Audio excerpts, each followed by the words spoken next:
vad är ett frö?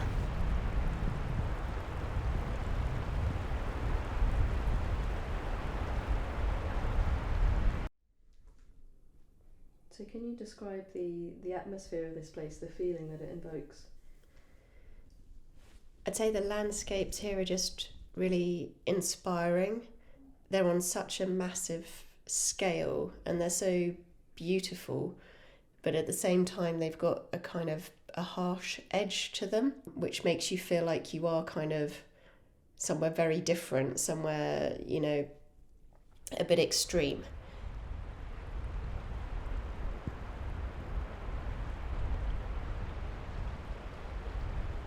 My name's Sian, I'm a seed curator.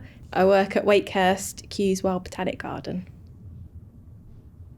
I've worked for Kew for many years. It's only once every few years that I get to go on a trip, but I've been to South Africa twice to go seed collecting. I've been to the Italian Alps. That involved lots of walking and lots of goats. This is my first trip since COVID, so I'm really looking forward to it. My name's Eleanor Bremen and I work at the Royal Botanic Gardens Kew, where I manage the Millennium Seed Bank Partnership, which is a global conservation effort where we conserve seeds from wild plants. So the Millennium Seed Bank is the world's only global seed bank for wild plant species. We work through a global partnership which was established in the year 2000.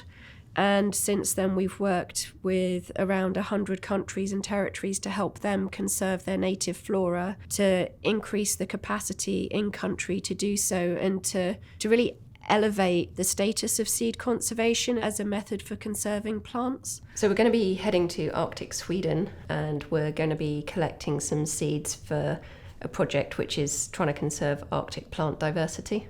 I have led a lot of expeditions and used to be an expedition leader. I've always got apprehensions about a trip, especially when you're meant to be leading it, until you get there and you actually see things for yourself. You're always like, am I going to have a whole team of people out here with nothing to collect?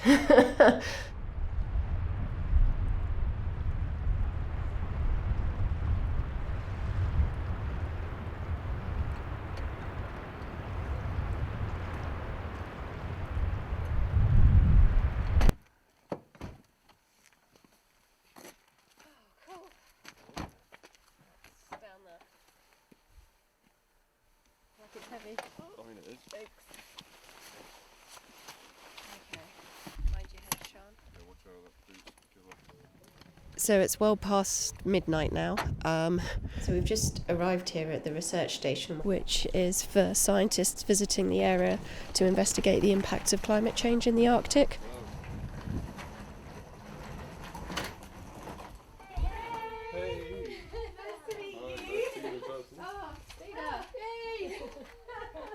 Stina has joined us from Gothenburg Botanic Garden. She's an expert field botanist who's helping us out with the identifications as well.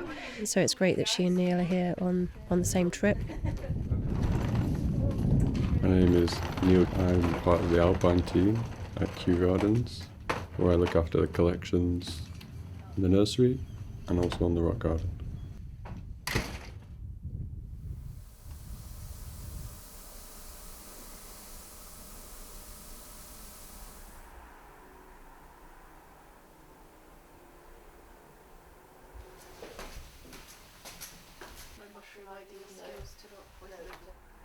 The Arctic is experiencing climate change at a faster rate. The warming here is at a faster rate than other parts of the world. So the plants here are really at the sharp end of climate change and have nowhere else to go. So we need to conserve them before they no longer have a habitat. So this is where we're thinking of going today, around here. So we can just go. Yeah. So I think while the sun shines, we should eat some lunch and get out. The area has a lot of hiking trails through it, so we're using those to access different field sites where our botanists know particular species occur that we're looking for. And then once we're out there, we'll fill in a field data form, which provides us with a lot of information about the species we're collecting, where it's found, what other species occur with it. For every species that we have found, we have done this assessment to see are the seeds good? Is there enough? We should not ruin the population and so on. We don't just collect 1 or 2 seeds, we try to collect 10,000. You only harvest 20% of the population because you obviously want the plants to continue. To collect this one, how would you do it? Like that and then just shake? Or? Yeah, you shake it. Collecting seeds in the field to get that 10,000 seed is very complicated. There's a calculation at the beginning. We need to make sure that this collection is a really good quality collection. So we need to take into consideration genetic diversity. A plant, if there's lots of seeds in one pod, we could technically collect 10,000 seeds from one plant, but each plant has a unique genetic diversity. So we need to collect a representative sample of the whole population.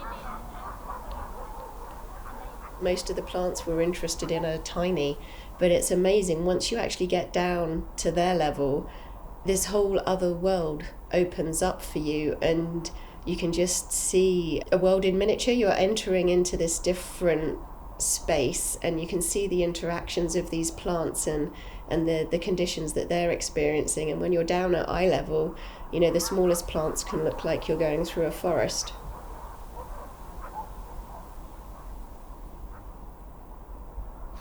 Well, I think we can easily make more than 10,000 seeds. We need to just know how many seeds are per fruit. Yeah. Does anyone want to do a couple of tests on that? I can do that.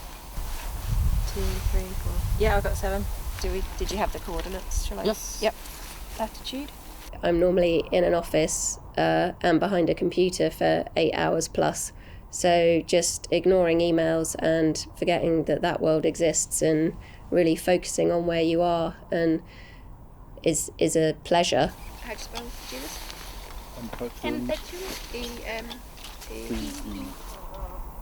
Alpine plants are unique because the fact that they have evolved to survive in a narrow range of conditions makes them very fragile to any changes which are taking place in their environment. This is something that other plants are able to cope with by mainly moving higher if temperatures are increasing. But for alpine plants this is not possible because they're already as high as they can go. Because my job is laboratory based, it's really nice to see where the seeds have come from. It's been very mild so far. It hasn't been too windy yet, but it's starting to pick up a little bit. I think we're going to see some weather coming over the next few days. Definitely.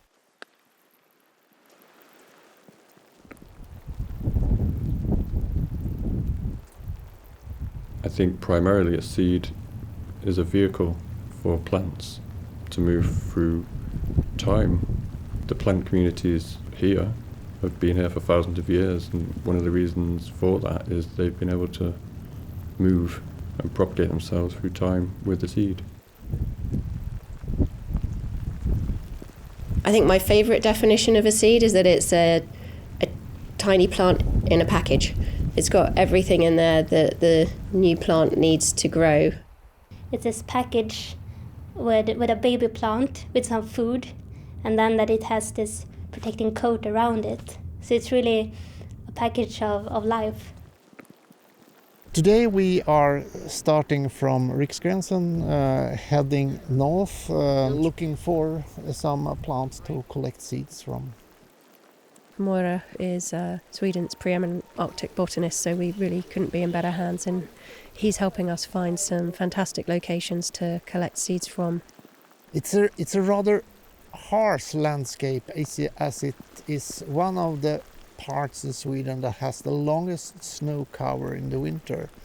Parts of it a little bit of a Mordor landscape from the Lord of the Rings.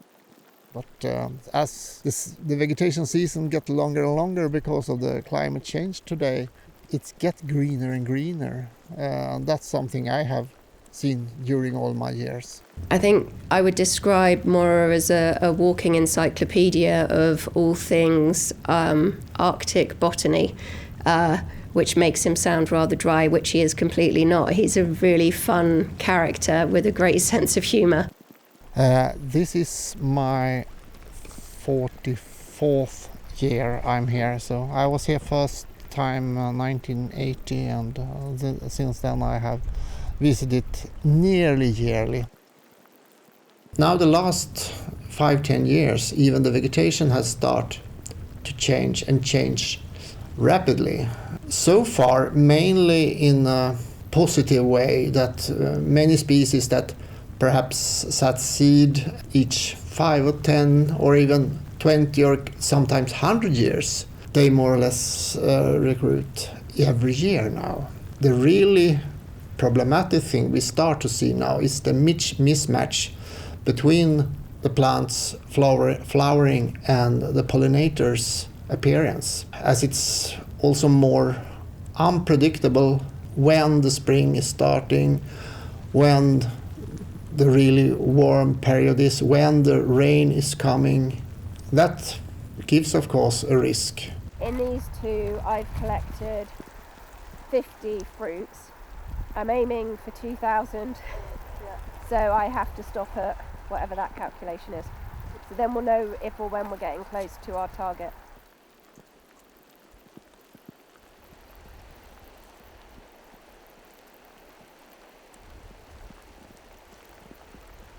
We normally say on a seed collecting expedition that you can average around 2 collections a day, because it's quite time consuming to find the populations that you want to collect from, survey the area across which they occur, and then actually make the seed collection. But we've been averaging 4 collections a day, so this team is really motoring. It's been fantastic. And we've also already made a collection of a species that isn't held within the Millennium seed bank, so that's likely not to be held anywhere else in the world yet either. So that's a new species for conservation, which is fantastic. Here are the collections we've collected so far. So there's 8 collections here. So I have 2 sieve sizes, so one small one and one large one. And you can either use your hands to crush the fruits, or you can use a bung. Nice and gently. The seeds are quite sturdy for this, but you don't want to damage the sieves, especially when they're not your sieves. So that's mostly crushed up, so I'm just going to encourage the seeds through with some water. And as you can see, the seeds have been separated from the pulp. It is impossible to get all of the pulp out, unfortunately, but at least the seeds have been released, and once they're dry, they're a lot easier to clean. I'm just going to lay them down on a tray. So the thinner they are, the quicker that they can dry. The drying really helps make them live longer.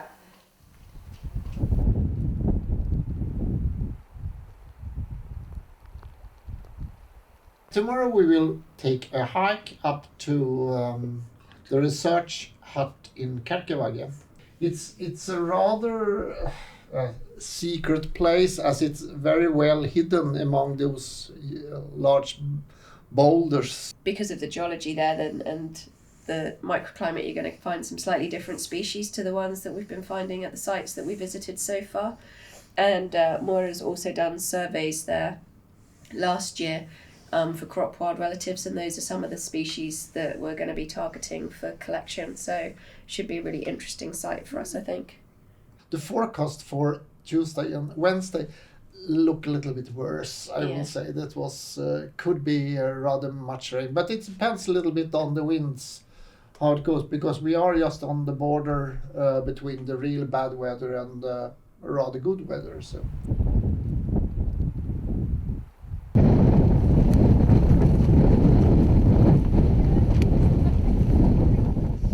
The wind has been just howling at us. I think everyone's pretty exhausted but then you've got this majestic landscape around you. You've got the sides of the valleys are towering up. There's snow now on the top of the mountains around us. The wind is just whistling through the valley and all these boulders. It's very dramatic here.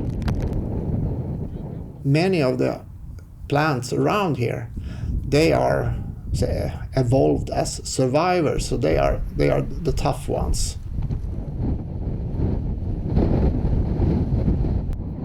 We are trying to find the hut.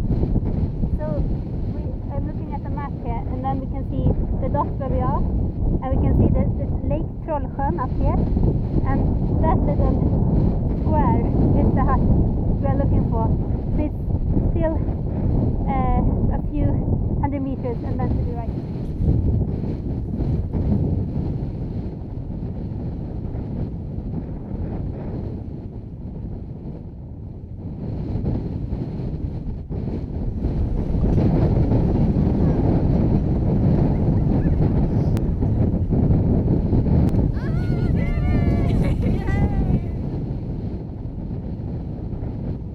There's 3 buildings. I want to know what the third one is, yeah.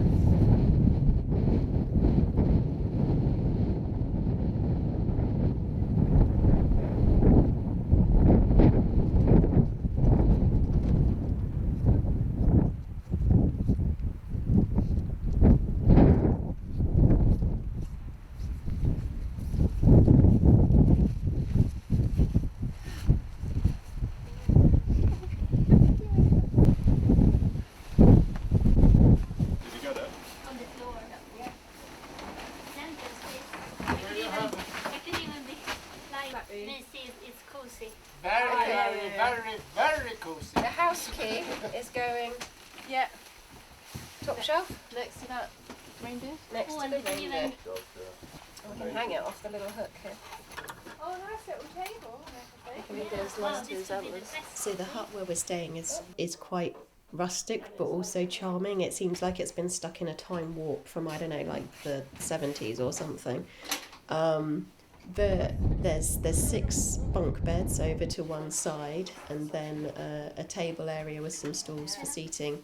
We're actually 7 people, so one of our team's sleeping on the floor. They were going to be in a tent outside, but the wind has just made that impossible, so they're bunking in with us on the floor. There's no running water or electricity, so we go down to the stream to collect water in a bucket. There's also down near the stream, there's a sauna, so we're going to be building a fire in there later on to heat it up, get warmed up, and also get clean at the same time, because then we'll jump in the river to cool down and then get back in to warm up. So we're looking forward to that experience. It's quite interesting, this book. Is this the visitors book? So much beauty all around. How to take it all in? Trolls, reindeer, rocks, and the clearest water in Sweden. What reindeer? No, not trolls. No, trolls, obviously. I just remember that it's giants that is up here. Ah. They are much better on throwing big stones around. No one really knows of what's happened in the prehistory there. What's the theory about trolls or giants? Yeah, there are lots of nice rumors about that giants have put all the big stones there, because it's thousands of boulders that are more than 10 by 10 meters, so it's not an easy task to move them there. These are seeds that we found on the way up to the hut, and so we've collected some seeds just so we can assess them to see whether they're going to be worth collecting, so we can do some calculations so we can prioritise and make sure that they're good quality.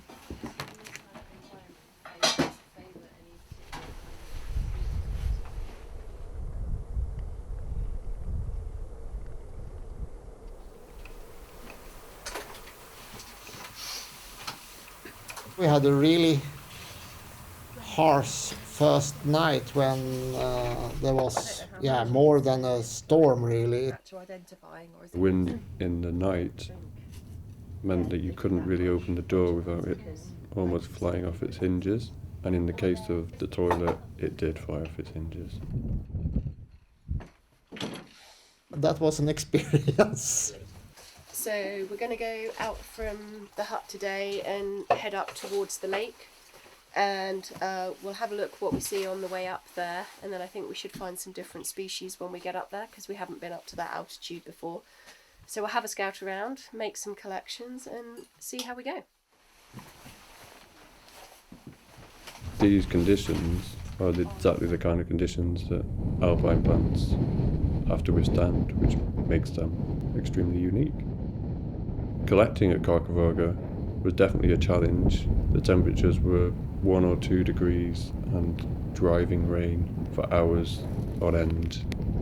It's difficult to collect seeds when it's raining, especially when it's windy, because when you're trying to get them in, pick them up from the plant and put them in the bag, they could just blow away.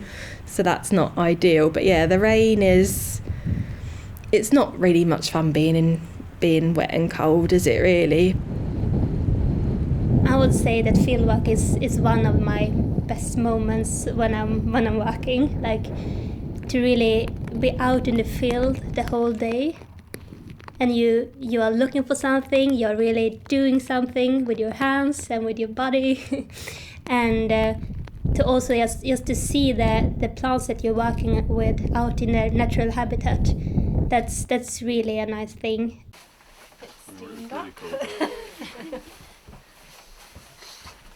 Oh yeah, you could. Very easy to. How was the weather out there? It was Really cool. windy and rainy. Typical Swedish summer. A bit worse. I think Very you can low still degrees. see the curtains of rain going past. I'm glad to be back indoors.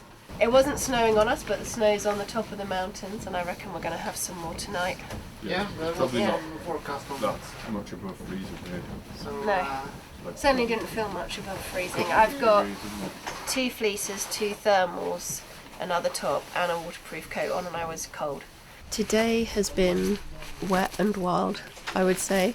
The team have done amazingly well to get out in this weather and make collections. We've actually managed to make 6 collections up here, which has been fantastic. Because we're at a higher altitude, there's species that we haven't found lower down at some of the other sites we visited.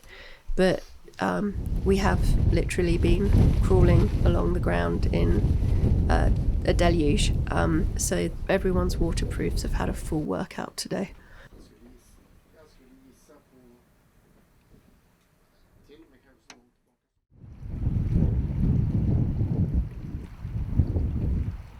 I have been here before. So my first time was when I was 17 years old.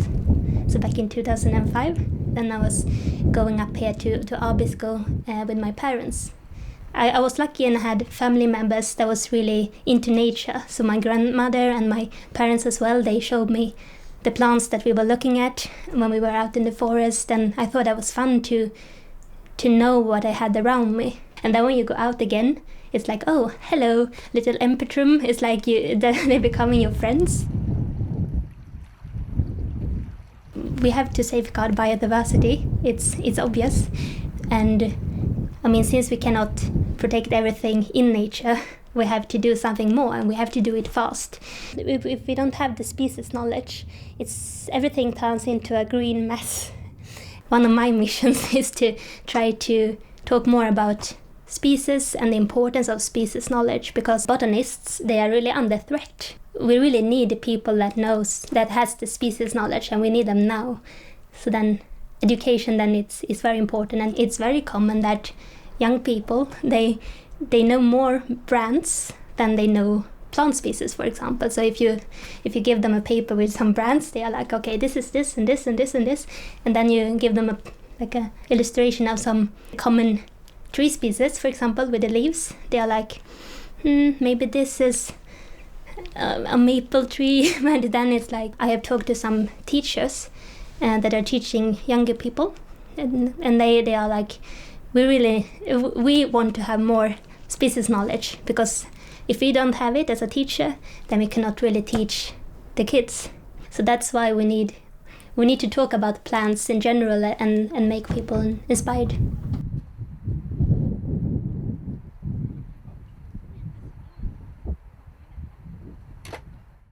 So we were up at the hut for 2 nights. So the first day we hiked up and we assessed the species that we passed on the way up so that we knew what we could catch on the last day on our way down. Up at the hut, we were out from, about 8:30, 9 in the morning until probably 5 or later in the afternoon, which is a long time when you've got a lot of weather happening around you. Everybody's pretty maxed at the moment and thinking about a hot drink and getting clean.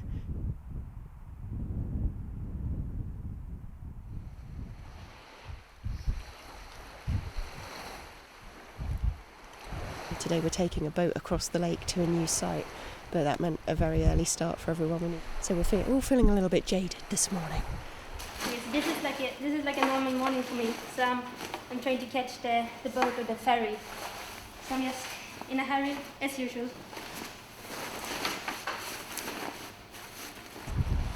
All the species are not on the same spot, sadly. so we have to travel around a bit. We should tomorrow go up on the Njulla, the mountain here nearby, to collect from a higher level that we have been before, because several species are just occurring on 1,000 meter and higher here. So some of the more Arctic species in the area that has their southern limit around here.